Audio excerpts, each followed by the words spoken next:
So it was really nice to hear Addie's talk about a lot of things that we're going to be covering today. It just reinforces what we know are some evident truths. Number one, our goals are going to be working towards some of the things that Stacey talked about, and that's to provide training and what are some known current best practices. You know, as we talked about, we need to develop better ones, but there are a few that we know already, and we want to make sure everyone here leaves empowered with some of those best practices. Wouldn't that be great? Yeah? And then we want to make sure that you understand precisely how that can enhance the work you do in your ordinary life.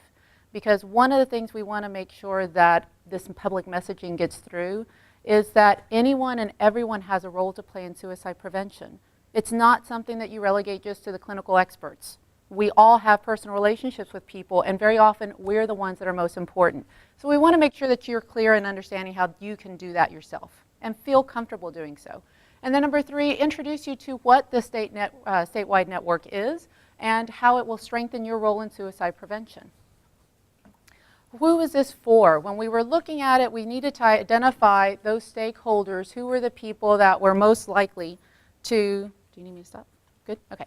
Most likely and able to actually do this work and be more aware and informed of it. So we're looking at individuals like yourselves who are in a position to notice changes in moods of the people around them, right? Who are able to be that person in your community that people come to ask you for guidance or help or advice because of your role, okay? Because of who you are in your community. Also, that you are the person who may, because of your role, have referrals. Be the go-to person when I've got a question of where I can get help, all right? And we want to be clear that today's presentation, how many of you here are actually licensed therapists? If you could raise your hands. All right. How many of you here either work on a crisis hotline or a crisis hotline volunteer? Raise your hand. Well, good. There's a good definite number of people in here who have far more training than we could offer in a 1-hour overview. And we thank you very much for the role you play and for your participation. What we're going to be covering today is for the rest of the people in the room who have not had the benefit of that extensive training to help empower you to play that critical role that you can play to make a difference.